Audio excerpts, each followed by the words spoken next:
سبيل. Humanity sets the agenda.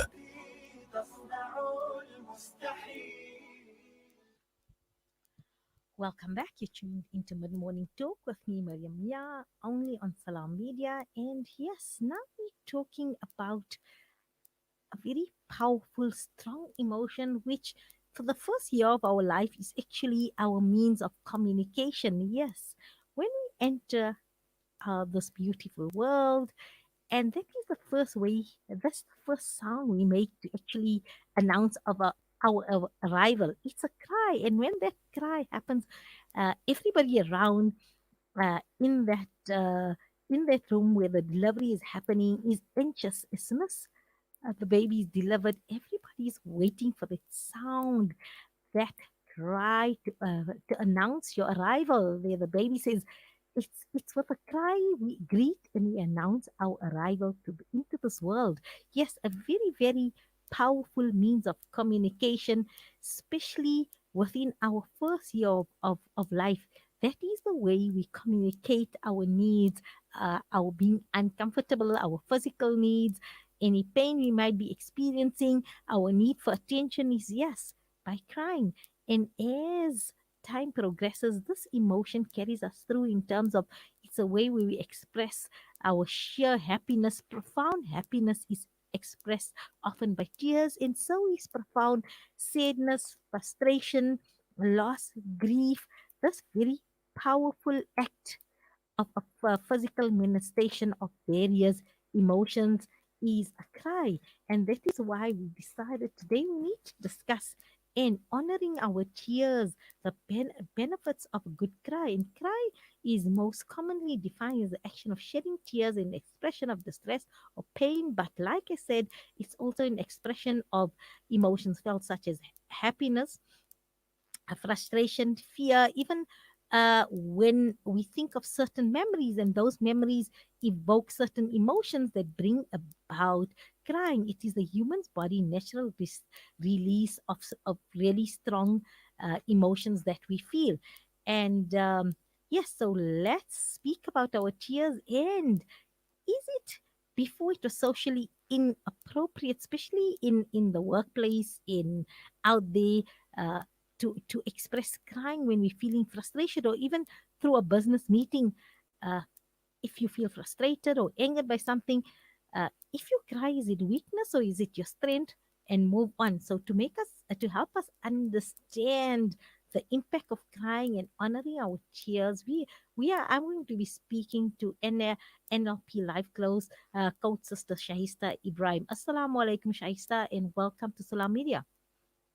Walaikum salam wa rahmatullahi wa barakatuh. How are you, Sister Mariam? It is really an honor and so lovely to be chatting to you today. I think pleasure is all ours, for myself and our listeners included. So let's speak about crying. What got me thinking about the power of tears as well as crying is I attended a Gibbs seminar, and they were speaking about tears, and it was in a situation where it was a high powered meeting and somebody began crying. I think a male colleague was actually maybe losing an argument, and as it progressed, he then turned nasty, and then the female started crying, and the whole meeting was ended. And then it was decided, you know what, you need to cry your way. So if something was distressing and caused you to cry, maybe your crying should be a transition and not a way to end the meeting, but a way to progress the meeting and then change it back. So you have to cry yourself through situations, and crying is just part of a process instead of a process ending because of tears. And that's what got me thinking in terms of, those expression of tears and crying. Is it appropriate to cry in public, so to speak, in the workplace? And is a crying a sense of strength or weakness? Or is it part of our process of uh, getting back to be grounded in attaining emotional equilibrium? So Bismillahir Rahmanir Rahim. I love your introduction, and I really love this topic because I think it's so pertinent, it is so important, and it's something that we don't put thought in, because like you said, the very first way that we communicate with the world and just let them know our arrival. So tears have been part of our lives from as far as we know. And over years, it's somehow unfortunate where we've been telling our youngsters, especially all the males, the boys, teenagers, that, we don't cry. Because if we actually understood the benefit of crying, we would able to understand why it is so necessary, that why Allah has created something like this, and why it is so natural for some people to cry a little bit easier than others.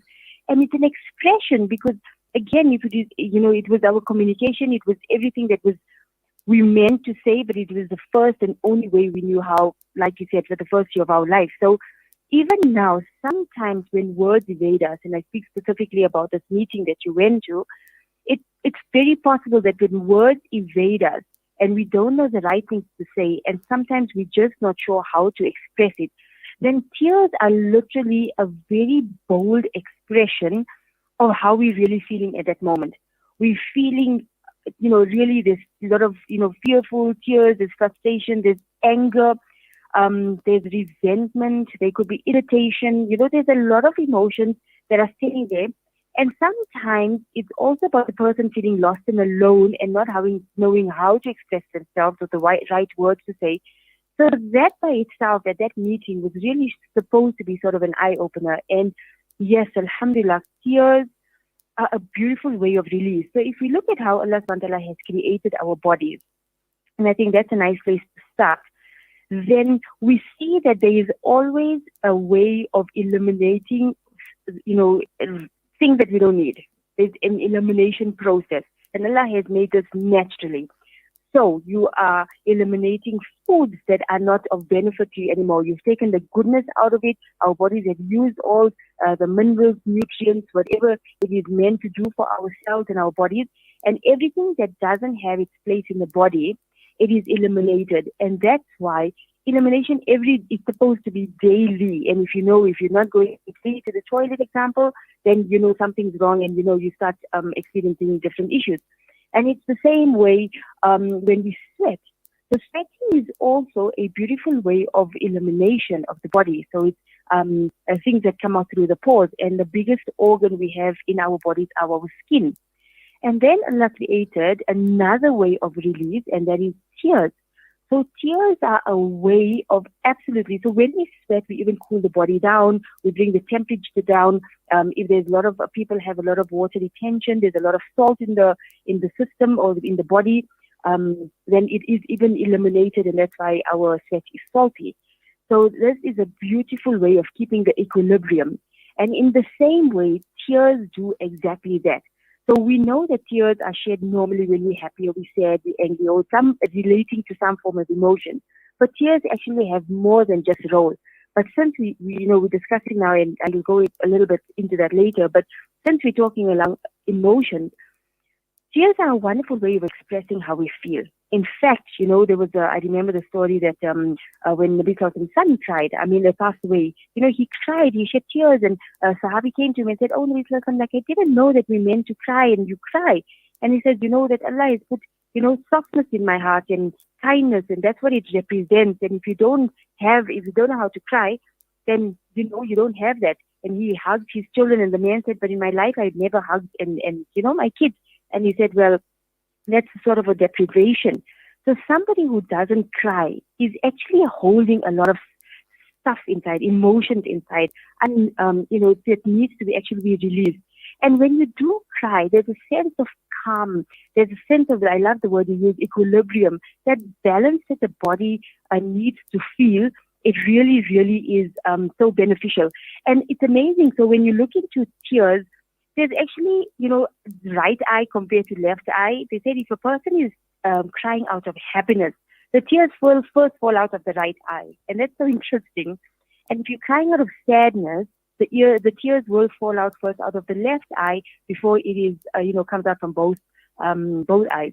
And, when we do our training as counselors and coaches and all of that, the one thing that we've been told is never interrupt a person. And I think as human nature, we like that. When somebody's crying, you want to pat them on the back and say it's going to be okay. And, you feel like you need to hug them at that moment.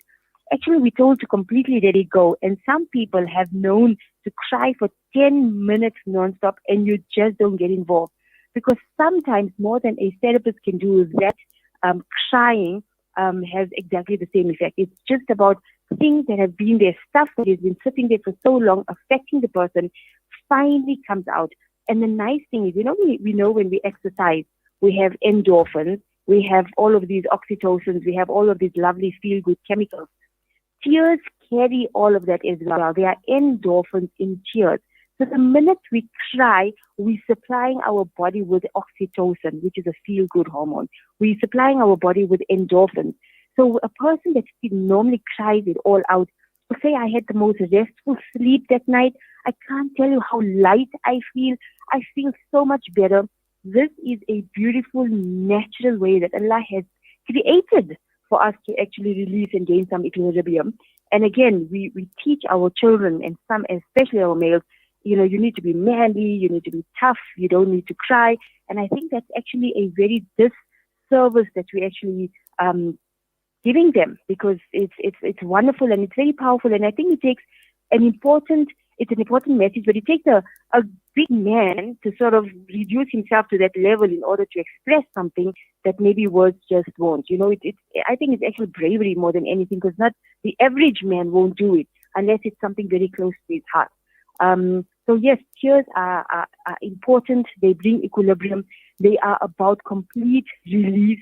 It brings about a restful sleep. They have such beautiful, wonderful, feel-good hormones that these days people are actually, they've got a therapy that's called crying therapy. And that I thought was really interesting, where they actually encourage, they're putting a sad song on or rehashing a memory that was really painful. So, example, if a person comes to a therapist for one reason and, they kind of go back into something that was more painful. And so when they bring the more painful incident up and they sort of, rehash it, and every time you remember something, you're bringing up all those emotions as well. So the person cries for that. And then at that moment you bring in, and then your husband did this to you. And then this is what happened to you now. And so they bring in the incident that they're actually dealing with. And when you're crying for both of them, there's actually a great release as well. They go back with so much of clarity. It's actually brilliant, but unusual, not something we hear of every day. And also, then I think we should focus on, as parents, how do we guide our children in terms of, when it's appropriate to cry and inappropriate, because sometimes crying is a bargaining tool. Children are very, very innovative Manipulative. in terms of, and ingenious in terms of getting what they want, because sometimes throwing a tantrum in crying gets you what you want, because parents don't want to deal with, especially if it's in public and you're out shopping and then a tantrum happens. To save yourself from embarrassment, you then tend to give into a child, or they learn that it's a essential tool and weapon as well, they can use as leverage. And that, so in terms of guiding them to appropriate ways of crying. So if you're feeling frustrated, maybe you need to communicate your needs and not cry. Yes, if you hurt, you cry, or you have emotional trauma, or somebody said something that was upsetting to you, yes, you can cry. Or you witness a very traumatic incident, it's okay to cry. But just crying because you're frustrated, or it's a means of attaining some material possession, in terms of guiding our children from a young age, male and female, in terms of appropriate ways and manners of and manifestations of crying. Is that important as parents to guide our children? Absolutely. So you've really hit the nail on the head with that one. So yes, kids know, and they can go to mom and they know they cry. Mom's gonna, her heart's gonna get sore, and she's gonna just give in. And then go to dad. They have to use maybe a different kind of tactic, And most of the time, sometimes they will say, "Go and ask your mom," which is, then it's a default. I need to use tears because that's how I know my mommy works.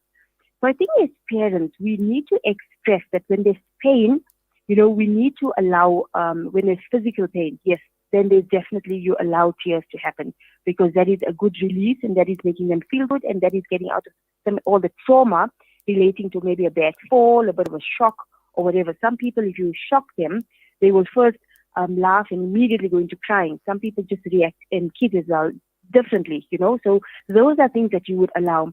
But I think as parents, we have to be wary, and I think we have to learn to know our kids.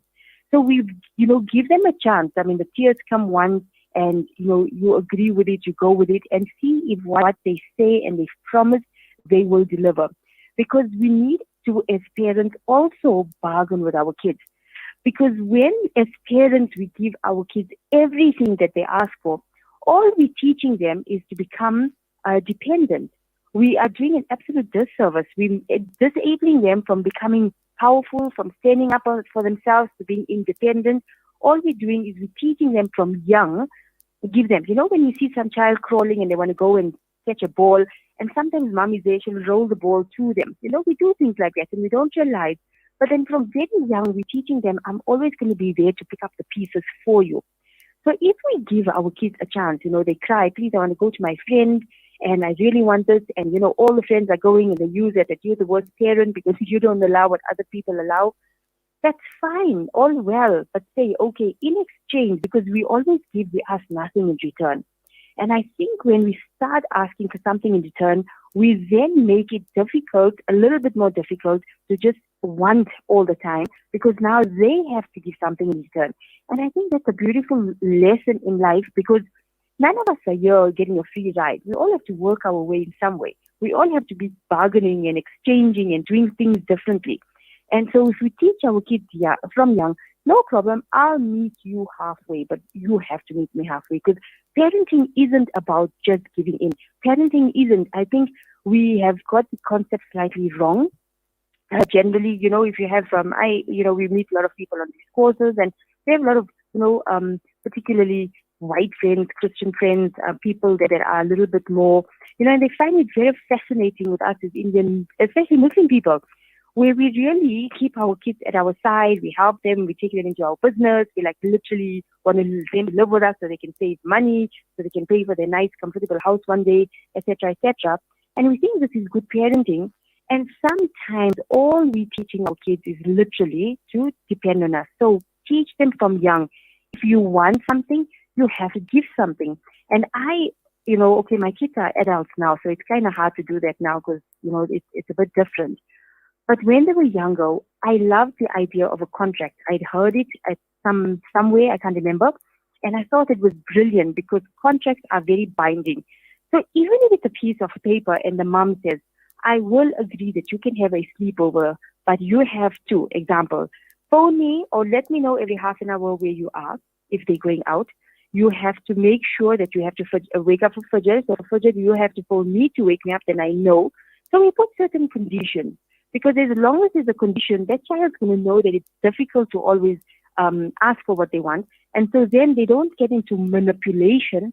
They get into participation. I need to meet you halfway. And I think that is a great lesson. So know your Shahista, child. so yes, absolutely. So let's just get back to what we're saying for crying as well. I'm focusing now on specifically on males and our male children in terms of this. If there is a traumatic experience, and yes, it warrants crying, as mothers, as nurturers, we need there to support them to say it's okay to cry and it's okay to express this emotion. Or should we be suppressing it to say, you know what, you need to man up, you need to toughen up, and you need to maybe just cry when you're alone or cry in the shower, but when you come up, you need to put a brave face. So, you know what, there was so which dynamic and which narrative is beneficial for emotional well-being? I think it's wonderful if boys cry. I think it's a great release because at any point they have emotions building up, and crying is a great release.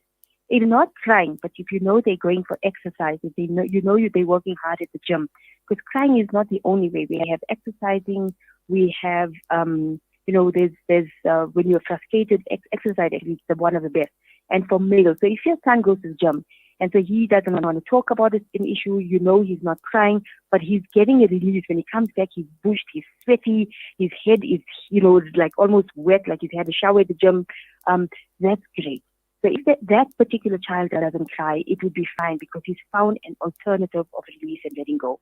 But you have the child that is young, he's a boy, he's getting frustrated, he wants to, but he wants to be strong. I would sit them down in a room, and I think it's about, boy, because it's an inborn thing, or at least from quite young, they know they need to be strong. I would sit them down privately, because allowing crying is human nature. Allowing crying is a sunnah. And allowing them to cry is a release of that particular emotion, which you don't have to eventually deal with later on because it's now become something bigger. So, and it's also about keeping the izzat, keeping the respect, not letting everybody know, because kids, siblings can be really nasty as well. So if they know you've cried, they're going to use that for the rest of your life, and that one day that you decide to let it go is never going to end because they're going to remind you at every moment. So I think as parents, sit the child down and say, how do you feel? What are you feeling?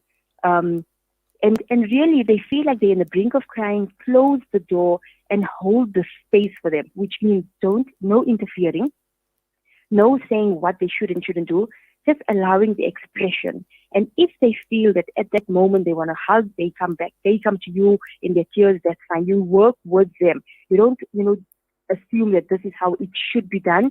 Everybody is different. And once that has happened and you say, fine, you feel a bit better now go and take a shower, now you can hide your tears, wipe your tears, it doesn't look, I don't want the kids to pick on you. You're building trust with that child. You're building a rapport. You're having, that child knows that they can come to mom who's non-judgmental, who's going to allow me to be human without making fun of me. And she's going to keep my secret because now my siblings don't know that I've actually tried. So yes, allow it, especially with the younger ones. They're so innocent. Kids are not manipulative until a certain age. Like they don't know how to, they're so resilient. They bounce back quickly, but they need to express what they need to. And some kids are so honest, they say, Mommy, I feel so, I just want to cry or I just want to scream. Allow it. Absolutely. And when you've got teenagers as well, hold the same space for them and say, but kids, sometimes we want to fix things as moms. We want to make everything right. So I think the best at that moment is to advise them and then say, whatever works for you, you've got to find that. But if you need me, I'm here for you. Because as they get into teenagers, they don't want to show their weaknesses. And if they do, that's great. Remember, whatever is not released with crying relating to a specific incident, it builds up in our bodies. It is stored in our bodies as frustration, anger, or any kind of negative emotion. And every time we go through any similar incident, we add on to already that basic, that foundation that from the one incident. And so over time, now you've got a very angry teenager, or you've got a very angry adult, a frustrated adult example, and now you've got to deal with therapy and you go back to basics.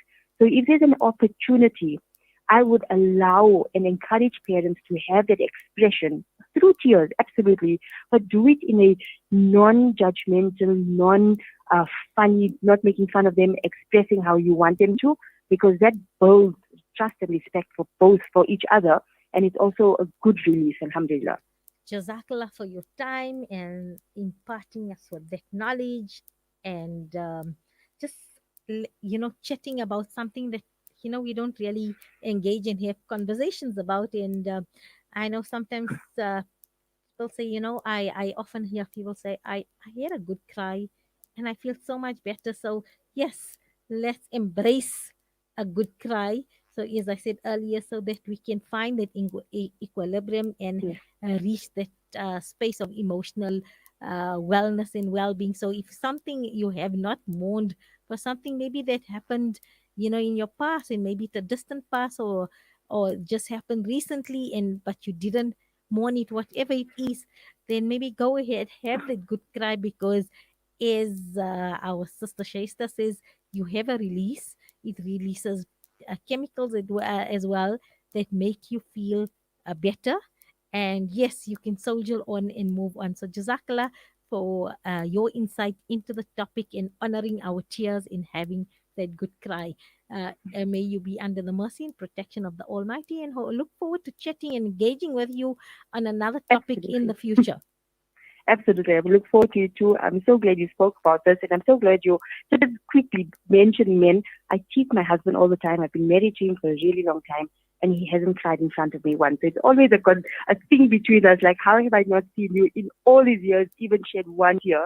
So it was So maybe actually you quite can cute share that you this brought it up. podcast. The Yeah, podcast I will think be so. available soon. So maybe you can share I the think so. podcast with him and have a good cry challenge. Assalamu alaikum Absolutely. wa rahmatullahi wa Walaikum barakatuh. salam. Walaikum salam. We're going to go for a short break and then we're talking about infertility. Yes, uh, many couples going through the challenges of IVF, in vitro treatment. And yes, what are the challenges and also the relationship between stress and infertility. So, speaking about all this after the